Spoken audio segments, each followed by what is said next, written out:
Hey everybody, Larry Lawton here. I got a good video for you today. This is going to be a wild one. This is about the case of a young man, Lawrence Stevens, who was 18 years old when he got sentenced to 1,833 years. Just what I said, 1,823. I think it's 23. We're going to get to that in a minute. First, check us out on YouTube member programs, Patreon member, or Discord. Our podcast, The Real Deal with me, Larry Lawton, is going crazy. And that airs every Monday and Friday, new episodes. So now, let's get into this video. I watched the show. I'm up in New York. I'm with my son at his office. And what we're doing is we're looking at some videos from YouTube.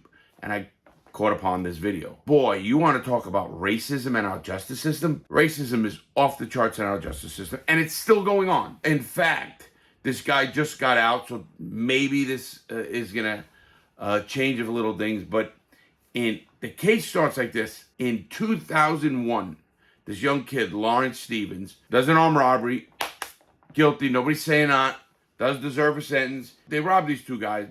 They must have either been drug dealers or they thought they were drug dealers or whatever it was. And they robbed these two guys.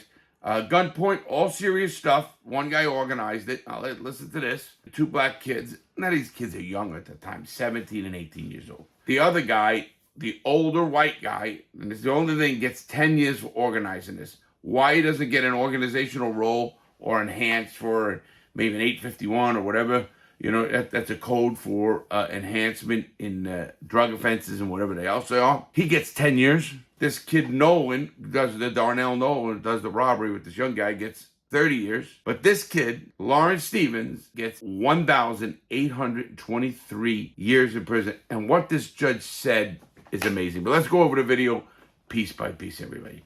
Lawrence Jacob Stevens was 18 years old when he robbed 2 men at gunpoint in York County.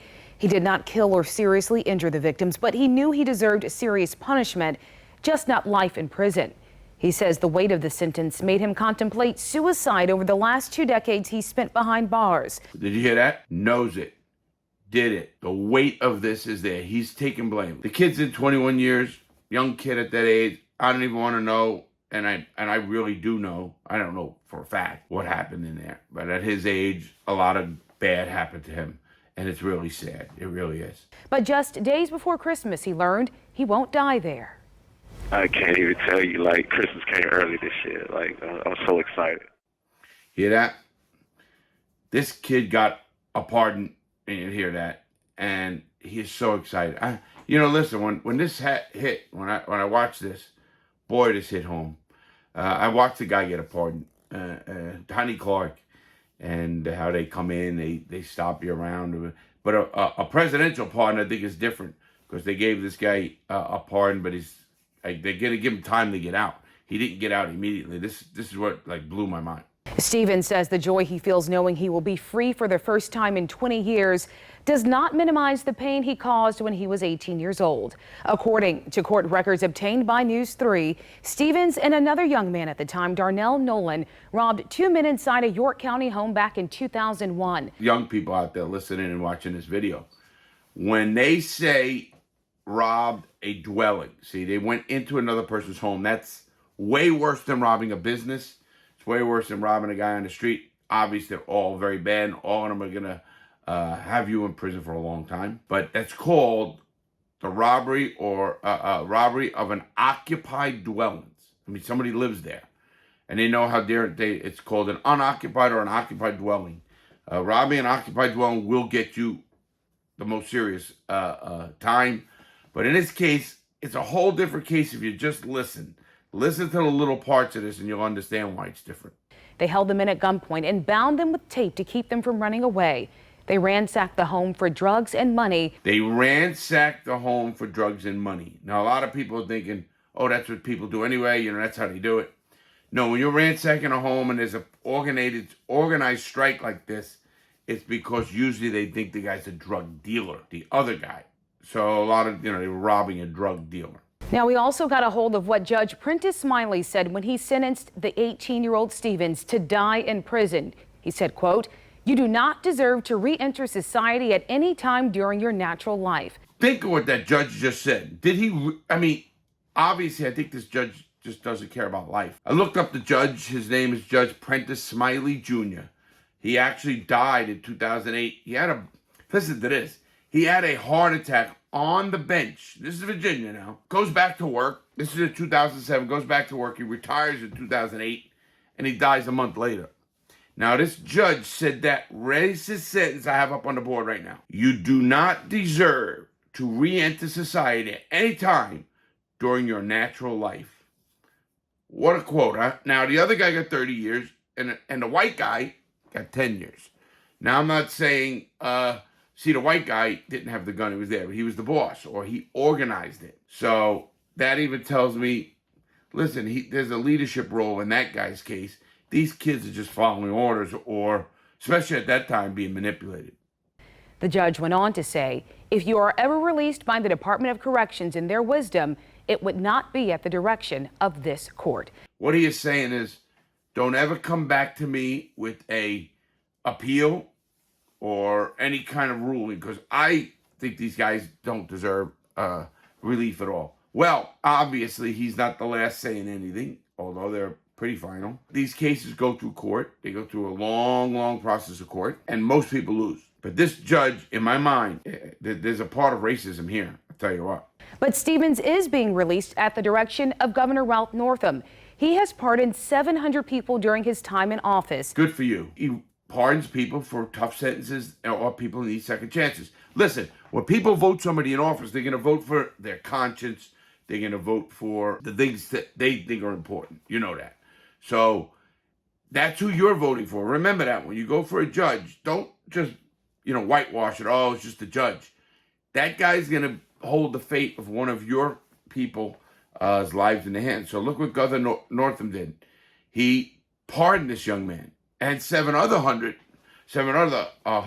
I would like to say, mostly African-American, and they are mostly African-American. Now, Stevens is set to be released any time in the next month to 6 months. He says he's grateful for his attorney, the NAACP, and the group Fighting for Freedom for working on his case. He says he knows there are several more like him with an excessive sentence who will not get this news.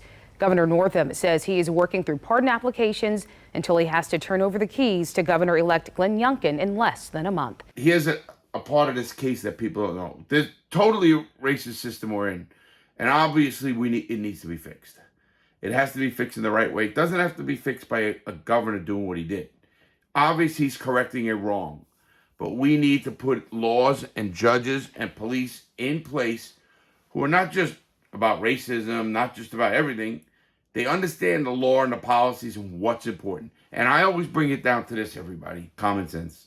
I don't give a shit what you tell me. It's all about common sense. All of this justice system should be about common sense. Here's our issue. We are not putting people in office who have common sense. Right now, both parties have people who won't even talk to each other.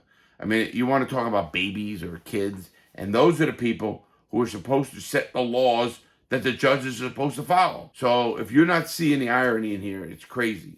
But this young man got a pardon from the governor. Now, every state, a little quick lesson to some of you guys, every state in the United States is run like the government. The governor acts like the president in the big system. Well, the governor's that guy. And every state government is set up just like the federal government. They have a lieutenant governor, and then they have the Congress, the state, in your state. Then, of course, they have attorney generals. They have everything that the federal government has. It's a mirror mini image. Very rarely are you going to get relief because they don't just look at your case. They look for a technicality. That's a federal law that was busted. So it's not the state laws that the federal government is looking at. They have no say over the state law. They only have say over federal law. And if you violate someone's constitution, whether it's for illegal search and seizure or a First Amendment right, whatever violation of the United States Constitution, that is the mother law of the land. So that's above the states themselves. And being with my son and watching this video and watching videos like it goes to show you how bad the system is. I mean, you can just Google it all over the place and you'll get it. And it's like, wow, what are we going to do about this? And if young people, and I mean young people, the guys who watch this show, the 20-year-olds, the 30-year-olds, if you're not getting involved, and, in fact, I made a decision, I'm going to be having a sitting councilman who's a young person on my podcast. I'm going to be having a sitting judge on my podcast, everybody. The Real Deal with Larry Lawton. You can look at that's coming up within the next couple weeks. I'm talking having these people on my podcast. Why are they doing a sitting judge? How they work and how a council works. And it's broken that he's a city councilman and a young person too. And that's what makes it all better for me because I want to see change. So the judge is an older judge. He's going to talk about, he's been a judge for over 20 years. Since I think 1999 or 98, he's been a judge. So he's been a judge for 25 years. So he knows his shit. And I know him very well. And we're gonna have a good podcast about the law and young people and what he can do and what he sees. So that's gonna be an interesting podcast. But on this case, we have to try to fix the broken criminal justice system and the Department of Corrections. Obviously, this young man is going to have a lot of problems, and I want to jump into that really quick. This young man got out of prison, we know, by looking it up, on January 13th, 2022, this year. He was granted this in December and granted the pardon in December, and then the Department of Corrections had up to 6 months to get him out. So they processed him. They got him out pretty quick. In January 13th, he was out. Now, I don't know what's going on in his life, but that is the case that I think the state should have followed. Here's a man who was guilty, got an excess sentence, 1,823 years. I don't even get it. Why don't you just say life? Or why don't you just say, yeah, till deceased, which in the feds, actually it says letters. You know, once you have letters next to your name, you're never getting out.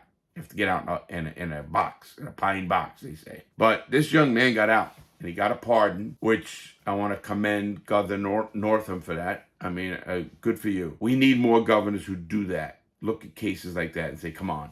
You know, you can even look at what month we're in, everything else. Everything is changing in this world. Let's change the criminal justice system. Remember, he's still young. He went away at 18, did 20 years. He's 40 years old. He's still young.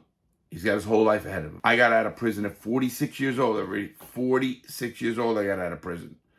And look, I'm here trying to help others. I'm 60 years old, and I can tell people life doesn't end.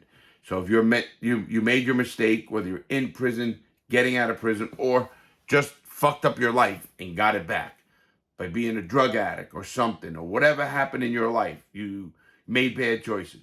Listen, we all do that. Everybody does that. So I want you to put that aside, and I want you to watch a video and go back into my playlist and go look at the Gangster Redemption playlist, the whole book.